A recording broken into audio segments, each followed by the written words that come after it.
Sekarang harga mobil diesel itu kayaknya lagi bener-bener digoreng nih.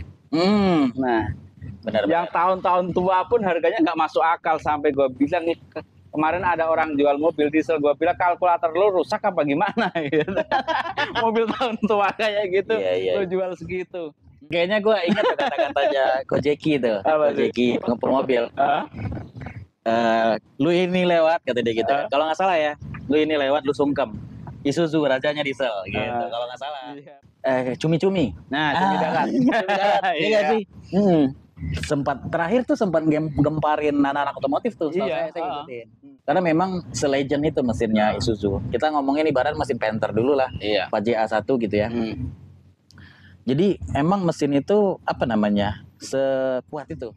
Jadi dimasukin di mobil apa aja hampir bisa gitu ya. Hampir bisa. Tergantung nanti kalau settingan transmisi rata-rata orang Indonesia apa sih yang nggak bisa aja. Mirip-mirip Pakistan nggak sih? Apa aja yang rusak, ibaratnya apa aja yang nggak bisa di repair gitu lah. Pajero, Innova diesel, tapi lu masih pakai Solbus gitu ya, solar busuk gitu ya. Solar BPJS. Nah, solar BPJS gitu ya. Tapi kita nggak bisa pungkirin juga bahwa gimana ya, mobil itu masih reliable dipakai solar busuk. Iya. Itu yang jadi masalah gitu kan. Timbangan dari mereka untuk memilih mobil solar ini ya tadi karena satu perawatannya lebih oke, bahan bakar lebih oke. Terus secara torsi lebih instan. MU-X generasi terakhir mereka hanya 1900 cc, tapi output power dan HP-nya nggak begitu jauh dengan Fortuner gitu loh. Yang mostly sekarang Fortuner itu kalau yang terendahnya berarti 24. Kalau untuk di Fortuner anggap kita yang VNT lah. Dan misalnya kita bicara di D-Max. D-Max itu di mana ternyata untuk di tahun itu aja mereka udah full common rail. Full common rail. Ya, karena mereka memang bukan memberatkan supply pump. Mereka udah menggunakan fuel pump di tangki. Sedangkan kalau VNT kan nggak supply pump yang buat nyedot. Iya benar. Ya. Kalau di Toyota kan baru di mesin-mesin 2GD. Iya, betul. Oke. Oh, pindah mau ke mobil ke presidenan. Kemarin di kita udah ada masuk servis loh. Oh iya. Masuk servisnya tetap di kita di Toyota. Tapi saya tuh ngikutin nih gini, Pak. Sebenarnya itu apa ya? Platformnya sebenarnya itu dari Hilux. Sekarang ibaratnya lu ngecun yang lagi rame misalnya mesin 2GD ya sekarang gitu ya. Kalau ibaratnya buat street aja lah, ganti intercooler, ganti turbo. Ya kita nggak bisa pungkirin lah sekarang kan turbo Cina kan banyak kan ya di rebranding lagi dengan misalnya perusahaan Thailand atau mana misalnya gitu itu kan sangat ibaratnya murah.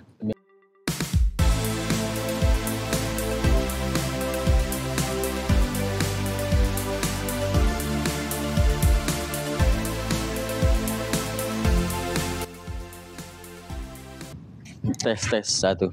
Oke.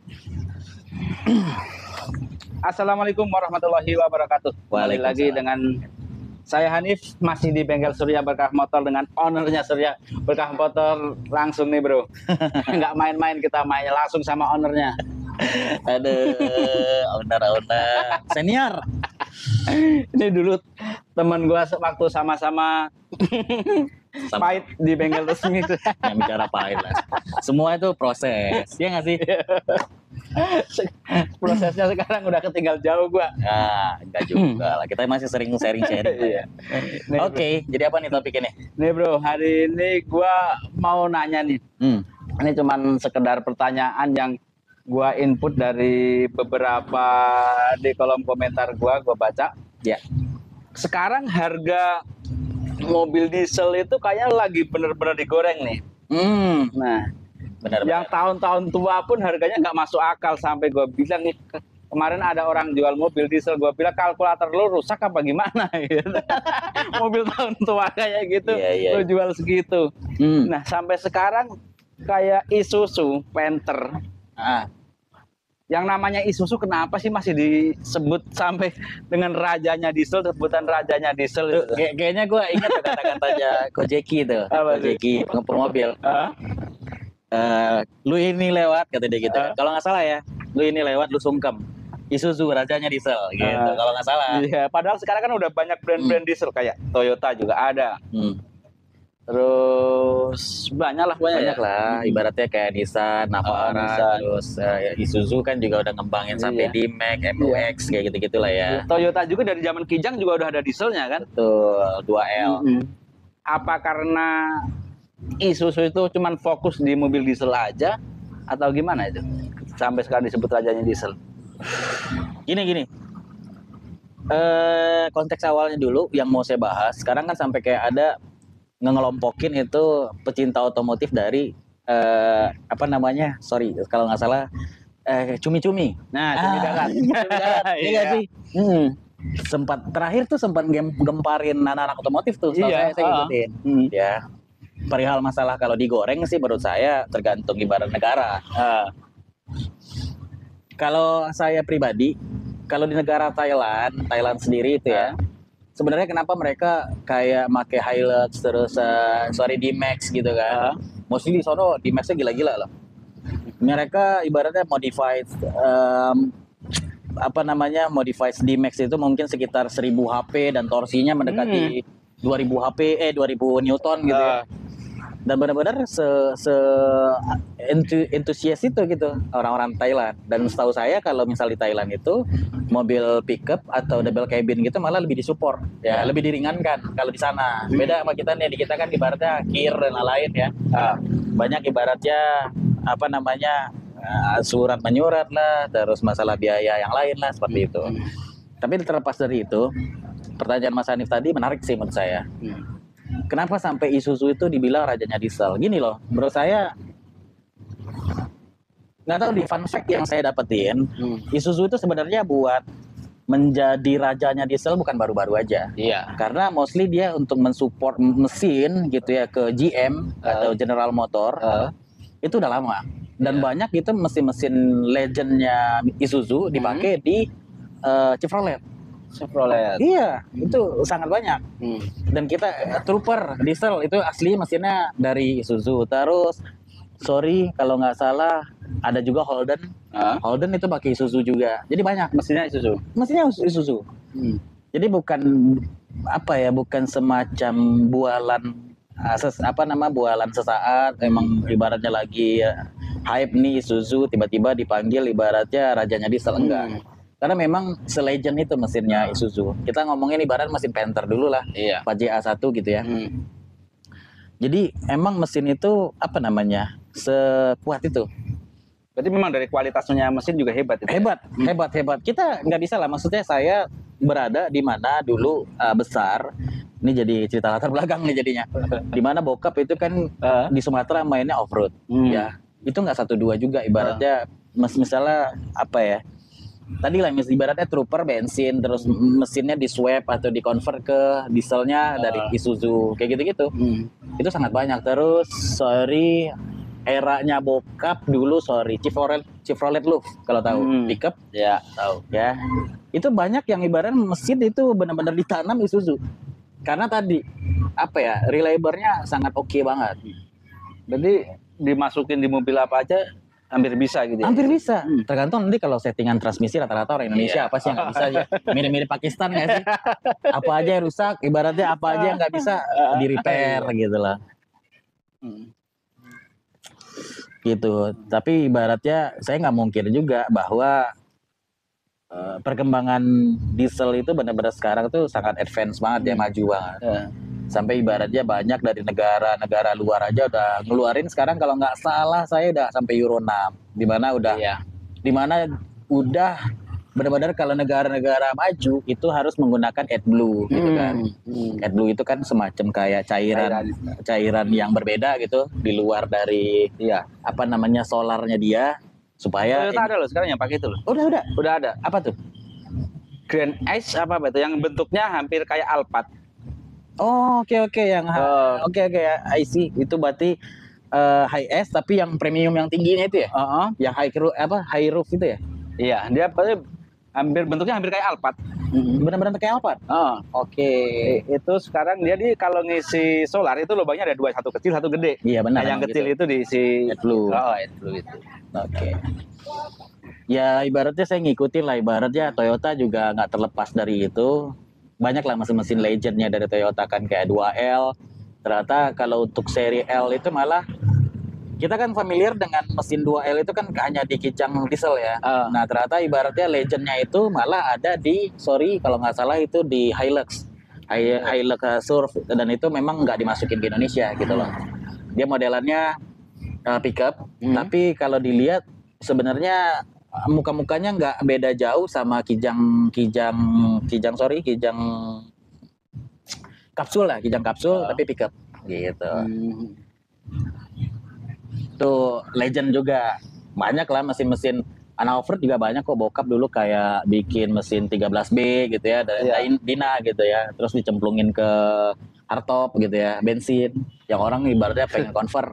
Ya itu banyak banget. Dan sekarang kan udah sampai kalau nggak salah itu mesin Dina udah 15B ya. Gitu. Dan udah. Tapi kalau nggak salah sekarang isunya Isuzu itu udah stop produksi ya? Isuzu secara engine.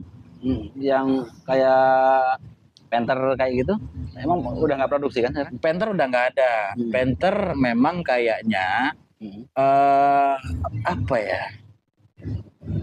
Kalau dari saya sih melihat review dari Isuzu ini gini, kenapa dia nggak bisa maju di kita, gitu ya?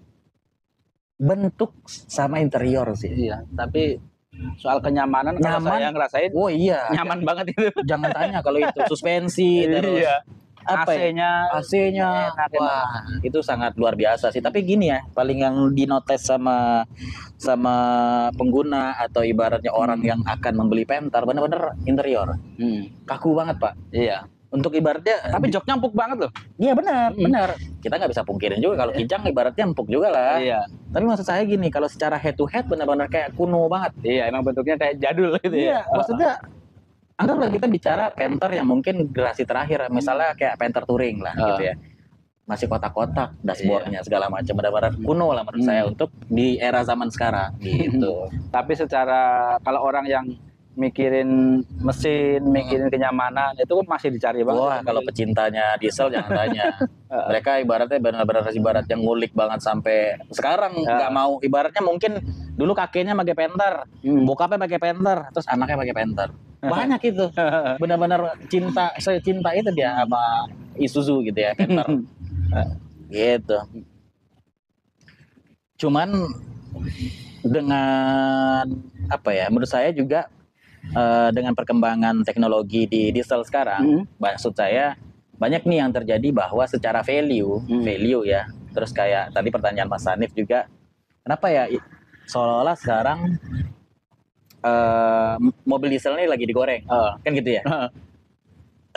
Sebenarnya ini menurut saya sih satu karena kebijakan pemerintah, di mana ibaratnya expect-nya pengguna diesel walaupun dalam tanda kutip sangat kita sayangkan gitu, mobil lo Pajero, Innova diesel, tapi lo masih pakai Solbus gitu ya, solar busuk gitu ya, solar BPJS. Nah, solar BPJS gitu ya. Tapi kita nggak bisa pungkirin juga bahwa gimana ya, mobil itu masih reliable dipakai solar busuk. Iya. Itu yang jadi masalah gitu kan. Tapi di luar sisi itu juga, saya melihat karena pertimbangan dari mereka untuk memilih mobil solar ini ya tadi, karena satu perawatannya lebih oke, bahan bakar lebih oke, terus secara torsi lebih instan gitu. Kalau untuk di era-era sekarang kayak gini, Isuzu kan ada namanya MUX. Betul. Nah, apakah itu menurut kacamata Bang Surya sendiri, apakah masih bisa disebut bakalan merajai apa enggak? Kalau dilihat di jalanan, kayaknya perbandingan antara Pajero, antara Fortuner, kayak MUX jauh lebih sedikit di jalanan kelihatannya. Betul. Dan saya pernah nanya langsung sama temen yang masih waktu itu orang spare part di Isuzu. Jadi sebenarnya kalau MUX itu maksudnya lebih ke spare part sih. Karena susah, mahal apa gimana? Inden. Karena dari Thailand langsung Pak. Gitu loh. Jadi barang-barang ini nggak ready di Indonesia, stoknya semua. Gitu. Tapi kalau misalnya kita notice dari, sorry ya saya review ke belakang, saya kalau nggak salah itu MUX generasi terakhir mereka hanya 1900 cc, tapi output power dan HP-nya nggak begitu jauh dengan Fortuner gitu loh. Yang mostly sekarang Fortuner itu kalau yang terendahnya berarti 24. Iya. Bener ya? Eh, Paling tinggi berarti GGR 28 ya. Maksud saya itu imbang gitu loh. Imbang. Dan saya fun facts-nya, kan kalau misalnya menurut saya, Hmm. kalau untuk di Fortuner anggap kita yang VNT lah. Oh. Dan misalnya kita bicara di D-Max. D-Max itu di mana ternyata untuk di tahun itu aja mereka udah full common rail. Full common rail. Ya, karena mereka memang bukan memberatkan supply pump. Mereka udah menggunakan fuel pump di tangki. Sedangkan kalau VNT kan nggak supply Enggak, pump ya, yang buat nyedot. Iya benar. Ya, Kalau di Toyota kan baru di mesin-mesin 2GD. iya betul. Oke. Makanya kalau misalnya kenapa saya bilang orang Thailand itu lebih kayak sebenarnya lebih oke ke mesinnya tadi 4JJ gitu loh. Atau mesinnya dari D-Max gitu. D-Max. Mereka lebih familiar mesin itu gitu. Sampai perahu bootnya apanya di sana kan bikin racing semua. Iya benar. Iya. Gila kalau di sana sih. Sampai Saya sih- perahu aja dibikin racing. Ya? Iya, benar. Mesinnya diesel. Wah, gila sih di sana. Emang kalau dilihat sih kalau dari kacamata kita, saya penggiat otomotif juga ibaratnya gitu. Kalau untuk bicara mobil balap kita sebenarnya nggak ketinggalan, cuman teknologi, wadahnya Heeh. kita ketinggalan. Itu sih sangat disayangkan dan pemerintah di sana kan support. Kalau di kita kurang disupport ya. Itu. Nyatanya sekarang Bandung kan juga produksi mobil baru kan yang katanya produksi dalam negeri. Wah, saya belum- Pindad. Oh, pindah mau ke Nah, mobil ke presidenan. Kemarin di kita udah ada masuk servis loh. Oh iya iya. Masuk servisnya tetap di kita di Tapi Toyota. saya tuh ngikutin nih gini Pak. Sebenarnya itu apa ya? Platformnya sebenarnya itu dari Hilux, kalau nggak dari D-Max. Iya. Nah, cuman bodinya, karena Iya. saya pernah bertemu sama-sama anak komunitas dulu di Honda, sorry. Ah. Jadi tuh di Bandung sana itu banyak jualin body-body D-Max dan Hilux yang benar-benar cuman body tok. Gitu loh, body maksudnya kepala, Iya. baknya. Jadi rangka sama sasis dan engine itu dipakai. Nah, ternyata itu buat supply ke Pindad. Ya mesinnya dia masih pakai mesin Hilux soalnya. Nah, Makanya servisnya juga di kita. iya iya iya. Makanya loh, ini kok mobil ini masuk servis di kita ya. Iya iya iya. Jadi sih kalau dari saya pribadi, jadi yang banyak bergesek itu sekarang antara sesama car entusias gini. Saya ngelihat ikutin sih terakhir-terakhir itu kayak ada gesekan antara anak diesel terus anak bensin gitu ya. Sebenarnya ini masalah ini Pak. Bener, kalau saya nilai loh dari kasat mata saya. Terus mostly maksud saya banyak dari dalam tanda kutip anak-anak diesel yang baru bilang ibaratnya baru dewasa lah ya.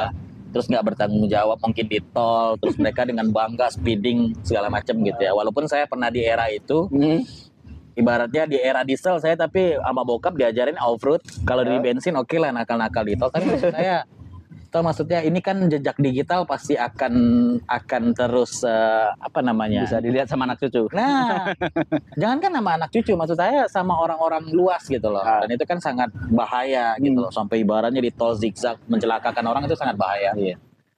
Jadi kalau di saya itu sebenarnya saya lihat intisari dari gesekan mereka itu membahas perihal nge-tune atau nge-tuning mobil diesel itu sekarang biayanya murah. Iya. Sekarang ibaratnya lu ganti nozzle, terus rocker pump, terus nozzle, terus turbo ada dibikin biturbo gitu ya kan. Iya. Turbo 2 gitu digandain. Nah, terus kalau untuk di sisi bensin, lu nge-tune itu ibaratnya benar-benar kayak ngabisin duit. Mostly ibaratnya mesin Toyota Legendnya sekarang lah. 2JZ gitu ibaratnya gitu ya. Kita bicara mobil mesin-mesin Legendnya gitu. Itu kan kayak udah investment sekarang. Itu pasti angka di atas 100 juta mesinnya, mesin bahannya aja gitu loh. Sekarang ibaratnya lu nge-tune yang lagi rame misalnya mesin 2GD sekarang gitu ya. Itu benar-benar kayak lu ngabisin satu mobil ya? Bisa. Enggak. Maksud saya kalau ibaratnya buat street aja lah, ganti intercooler, ganti turbo. Ya kita nggak bisa pungkirin lah. Sekarang kan turbo-turbo Cina kan banyak kan. Ya di rebranding lagi dengan misalnya perusahaan Thailand atau mana misalnya gitu. Itu kan sangat ibaratnya murah. Nah di situ sebenarnya mulai gesekan tuh yang terjadi. Jadi dan melihat dalam tanda kutip, kenapa ya kok terjadi arogansi di anak-anak diesel ini di jalanan kok jadi begini? Itu sih intinya kalau saya lihat. Nah sedangkan anak petrolhead di bensin ini, kayak gitu ya. Mereka nggak terima itu, ya elah mobil lo begitu aja. Gua yang ibaratnya bikin mobil mungkin mostly bertahun-tahun dan jadinya mungkin ngabisin ada yang gua denger aja gitu ya. Angkanya sampai benar-benar tiga digit gitu ngabisinnya. Mungkin bisa ada yang saya dengar juga kalau di beberapa apa namanya video gitu. Dia pakai mesin bulat dari misalnya Nismo lah, misalnya yang siapa namanya yang ngecun dari luar lah ibaratnya gitu, mesinnya aja gue bisa sampai ibaratnya ratusan juta, apalagi perintilan yang lain gitu kan. Nah itu mulai gesekannya. Sebenarnya konteksnya gini sih, lebih kayak sama-sama ngehargain dan lu harus sadar ya namanya sekarang itu rekam jejak kita ibaratnya nakal di publik, apalagi ibaratnya ngebanggain sesuatu apa nama mobil kita di jalan tuh sangat bahaya gitu lah. Itu sih sebenarnya notice dari saya. Itu sangat disayangin gitu. Gitu. Jadi paling itu ya kita bahas. Mungkin udah cukup kali. Ntar di next video tunggu aja, kita akan bahas tentang ya mobil-mobil yang pastinya akan lebih menarik. Ntar bisa kayak apa namanya, Toyota Rangga. Nah, Toyota Rangga ntar kayak gimana, yang katanya mau nyaingin L300 dan lain sebagainya, Traga dan lain sebagainya, ntar akan kita bahas. Tunggu di video selanjutnya. Oke. Terima kasih, sekian. Assalamualaikum warahmatullahi wabarakatuh. Oke, dadah. Kalau yang belum subscribe, jangan lupa subscribe, komennya, like, share, supaya video ini bisa bermanfaat.